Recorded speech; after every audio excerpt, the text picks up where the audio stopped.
It's time for another WrestlePlanet news update as a huge New Japan Pro Wrestling main event has been announced. Two major stars were injured at AEW Full Gear, and we have a huge health update regarding former AEW World Champion Kenny Omega. And if you haven't already, make sure you subscribe to the channel and click that notification bell so you don't miss any future videos. AEW are coming off the back of a huge title change this past Saturday, where we saw Hangman Adam Page dethrone longtime AEW World Champion Kenny Omega to culminate a 2-year build to his big victory. In an update provided by the ever-reliable Andrew Zarian of the Mat Men podcast, the recent booking of their homegrown stars is causing a huge buzz backstage, with locker room morale said to be high in AEW. Zarian would tweet, "Spoke to someone within AEW last night regarding the pay-per-view. Morale is very high with the locker room. The investment AEW has made in its future stars is paying dividends."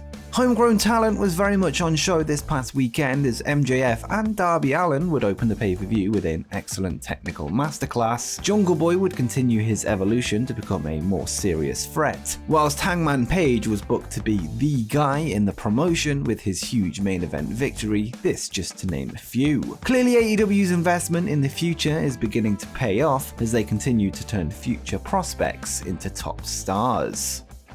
Next up, WWE Universal Champion Roman Reigns is set to appear on The Tonight Show with Jimmy Fallon ahead of this weekend's Survivor Series pay-per-view. The show will air at 11:35 Eastern and Pacific on NBC, with the Tribal Chief expected to promote his Survivor Series main event matchup. This marks Reigns' first appearance on the show and provides WWE with a huge platform to promote their upcoming event, with the show often hosting huge mainstream stars. The champion of SmackDown is set to battle the champion of Raw as Universal Champion Roman Reigns takes on WWE Champion Big E to headline Survivor Series. Following his big AEW World Championship win over Kenny Omega this past weekend at Full Gear, the new champ would release a statement on Twitter to thank his fans ahead of his homecoming this Wednesday night, with AEW Dynamite set to take place in Hangman's home state of Virginia. Page's statement would reveal that November 17th will now be known as National Cowboy Shit Day and read, "Hangman Adam Page is declaring this Wednesday, November 17th, as the first National Cowboy Shit Day, with celebrations live from his home state of Virginia this week on Dynamite." Hangman's press release would then state that the champion is open to all challengers, although interestingly Wardlow was name-dropped as somebody he wants to avoid and said, "As champion, Hangman Adam Page will welcome all other challengers as AEW sees fit, but please God don't make him fight Wardlow and his big muscle tits again." Perhaps this could be a small hint as to one of his future challenges, with Wardlow being another future homegrown star of AEW. The statement would then close with a thank you to the fans and said, "Hangman Adam Page would like to send a genuine and heartfelt thank you to the many fans that never gave up on him, even when he gave them every reason to. They've helped him accomplish more than he had ever imagined."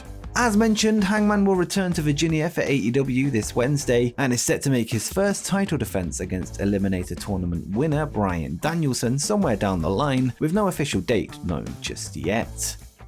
With the status of Ring of Honor up in the air following the recent news of an impending hiatus and their decision to let the entire roster leave, there has been a lot of talk over the future of the company as well as its tape library. In an update from Fightful, they spoke with former Ring of Honor owner Carrie Silkin to clarify the current ownership of the tape library, which includes a ton of great matches from the likes of Samoa Joe, Seth Rollins, Bryan Danielson, and CM Punk. Whilst there has been speculation that the library's ownership is divided between Ring of Honor's parent company Sinclair Broadcast Group, with Silkin owning part of it, Fightful were told by Silkin himself that Sinclair in fact own the entire library and that it is not divided in any way. While Silkin didn't confirm that the library was actively for sale, Fightful were told by another source that nothing was off the table. It's worth noting that Ring of Honor's video library includes the All In event, which of course was the precursor to All Elite Wrestling, and with many calling for AEW to purchase the library for a potential streaming service, you get the sense that they should at least bid for the All In rights at a bare minimum.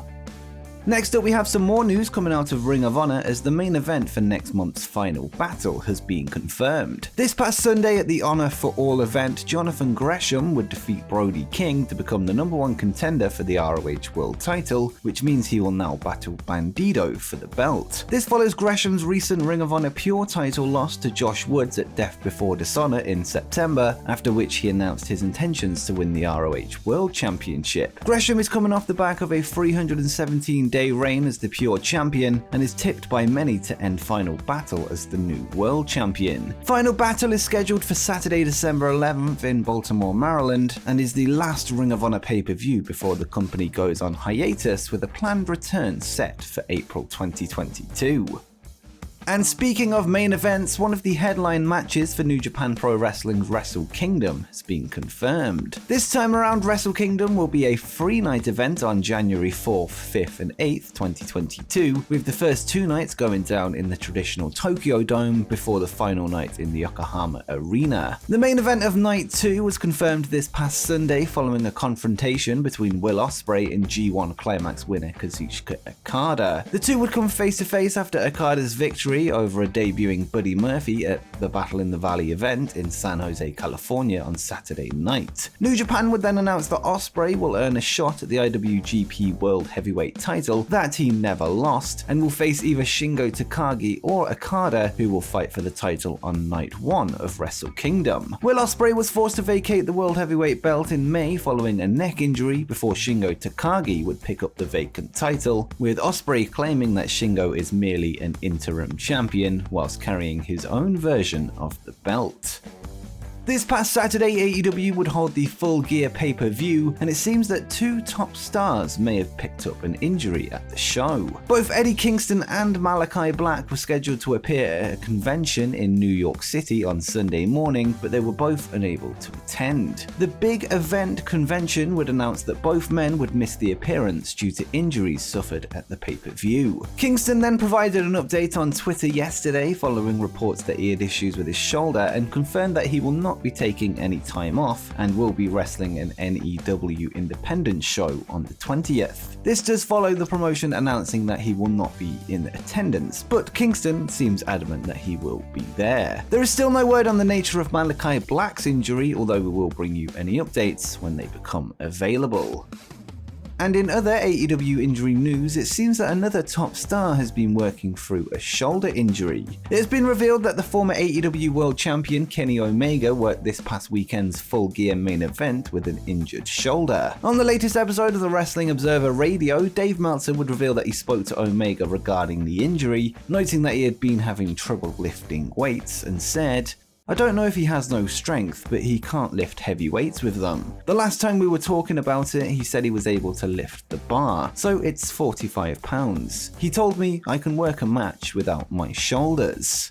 On top of these shoulder issues, Omega would appear on the Dr. Bo Hightower YouTube channel, where he would undergo chiropractic adjustment for his shoulder and neck issues in one of the strangest environments for an interview. He would reveal that he has suffered from bouts of vertigo whilst working, forcing him to train to wrestle in a spinning ring. And he would say, "Yeah, it's been an issue since 2018. I just get really bad vertigo. I get dizzy in the ring. It's been a new skill I've had to inherit, is wrestling in a spinning ring. So to make sure I get that straightened out as much as I can, as often as I can, is really paramount for my performances."